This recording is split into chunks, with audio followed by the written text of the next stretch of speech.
আসসালামু আলাইকুম রহমতুল্লাহ বরকাতু। সুপ্রিয় দর্শক সকলে কেমন আছেন?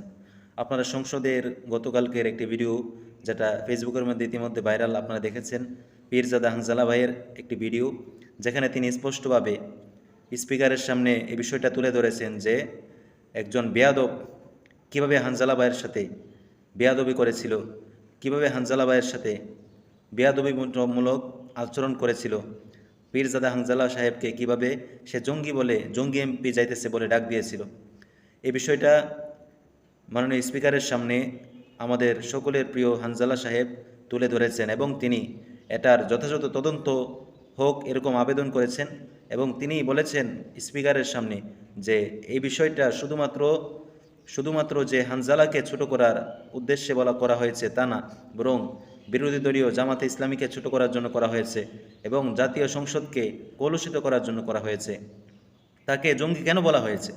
তাকে জঙ্গি বলার পেছনে যে মূল কারণ সেটা হচ্ছে তার মাথায় একটি পাগড়ি আছে, তার গায়ে সুন্নতি লেবাস আছে। তার গায়ের সুন্নতি লেবাস এবং তার মাথার পাগড়ির কারণে মূলত তাকে জঙ্গি বলা হয়েছে। অন্য কি কারণ হতে পারে? পীরজাদা হানজালা কি বাস্তবেই জঙ্গি?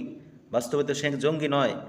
এ বিষয়টা অবশ্যই সুষ্ঠু একটা তদন্তের মাধ্যমে একজন রানিং এমপির ব্যাপারে এরকম মন্তব্য কিভাবে করতে পারে, তাও সাথে প্রশাসন দাঁড়িয়েছিল প্রশাসনের সামনে। আমার তো মনে হয় এখানে কোনো প্রশাসনের লোকই জড়িত আছে, হতে পারে কোনো প্রশাসনের লোকই বলছে। এজন্য এ বিষয়টা অবশ্যই তদন্ত হওয়া উচিত। কে বলেছে? প্রশাসনের লোকেরা দাঁড়িয়েছিল, আর্মির লোকেরা দাঁড়িয়েছিল, তাদের সামনে কিভাবে জঙ্গি বলে ডাক দেয়? ক্যামেরাতে উঠেছে ভিডিওতে ভয়েসটা শোনা গেছে স্পষ্টভাবে। এই বিষয়টা প্রশাসনের লোকেরা শোনার পরে কেন এ বিষয়টা নিয়ে তারা আওয়াজ করেনি, সেখানে কেন কথা বলেনি?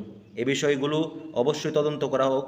তদন্ত করার পরে সুষ্ঠু একটা তদন্তের পরে কি বেরিয়ে আসে আমরা এটা দেখতে চাই। যে সুষ্ঠু তদন্তের পরে এখানে কারা জড়িত, কারা বেরিয়ে আসে।